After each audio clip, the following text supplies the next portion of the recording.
only for the fury of those who are oppressed. Oppressed people's nation. I'm only here for the people. And for my people out there that don't know about the Educational Justice League, let me tell you about it. There you go. The Educational Justice League is about a group of activists from all over the city of Cleveland that when it's an issue that come up at the school and we need to get it to the media, they call the Educational Justice League. True. That's what the Educational Justice League, we are a collaboration, a coalition of activists in the city of Cleveland that we will not be quiet. Let me give you an example. We was at, Al's daughter was at a school, Mary B. Martin, yes, and wasn't no heat on. Hadn't been no heat on for 2 weeks. The Justice League come in. So. And the heat got back on the next day. 24 hours later. So. The 24 hours later, the heat was back on. That is what the Educational Justice League, they are kind of like your community activists from all over the city of Cleveland that everybody is interested in education. You might have people from Black on Black, OPN, Peace in the Hood, Moorish Science Temple of America. You might have people from Cleveland Fist. You might have people, any activist in the city of Cleveland. There might be a representative from their organization that will actually be there at a Justice League. Once the Justice League, we kind of like Batman. Once the signal come out, we there. True. We don't make excuses about these kids. We don't play about our kids' education. That's something that we real about. Because see, we know a public education is a right. And charter school is a choice. And we ain't willing to give up our human rights.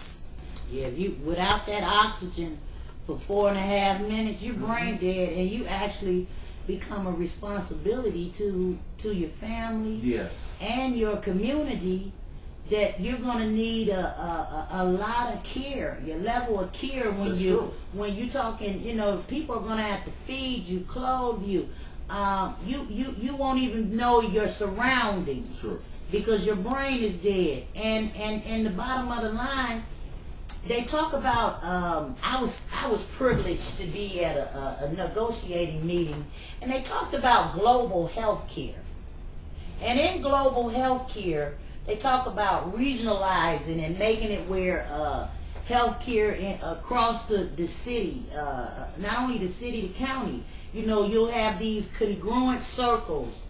And there's 3 congruent circles, and when you see these 3 congruent circles, what it is, you'll have Hillcrest here, and Hillcrest is on the east.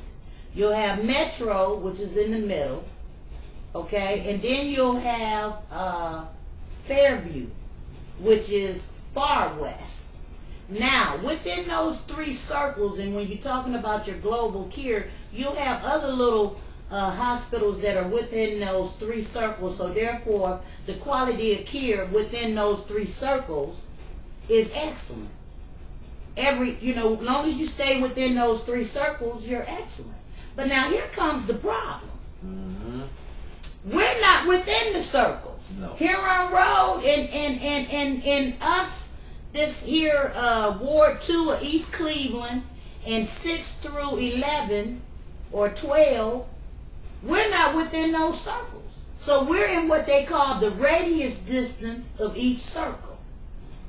Now, so in the radius distance of each circle will be DOA, dead on arrival. Yes. Okay? Because you're talking about the radius right there is like a 10-minute, there's a 10-minute time gap in between there, in between Metro, in between Hillcrest and Metro, and you know it's further. But then when you look at the time gap from Hillcrest to Fairview, you see what I'm saying? The gap, it widens. Yes. And the reason why I say you look at it from Hillcrest to Fairview, if you got your EMS, everybody's out there delivering people at Hillcrest, and then you got some calls, some deaths or some accidents, something that would need trauma, trauma care, they've got to come all the way from Fairview, the ambulance that might be servicing you and Right. get the call might be at Fairview, coming from Fairview to the Huron Road servicing area. Once again, you're DOA. You're dead on arrival. So it's the area in between the circles that we're concerned about. And why we're concerned about it is because geographically we're being neglected. A level 2. And at this point, Cleveland Clinic, we want you to know we don't want a level 2. Level 2 broke. Can't be fixed. That's how you're closing it. Level 2 ain't got no juice. We want a level 1. We want to be like Metro. Because see, Metro is the poor people's hospital on the west side. They're #1 trauma center. We want the same thing. We want, see, one thing about being poor, it don't matter if you on the east side or on the west side, because you poor. And we all poor. Until you look up and you got a suitcase that's filled with $100 bills, and they're like 5 inches thick with a rubber band on them, and you can count over 50 bunches of them. You're poor. Because see, poor people, one thing about us, when we get money, we spend it. We the ones that are making Cleveland Clinic the poor people, that they have taken all their land from down there. They've taken their land from Ward 6. They bought all their land up.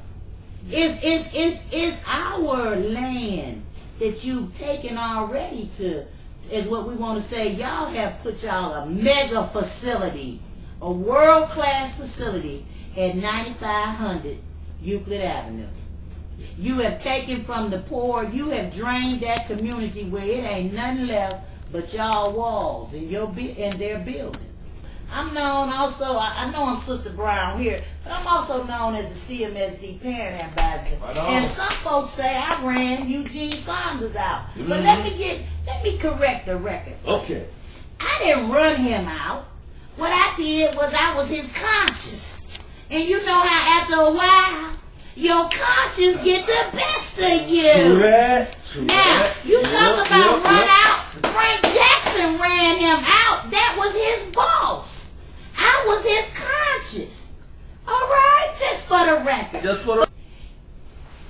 You yourself is the only person that limits you. You your own limitation.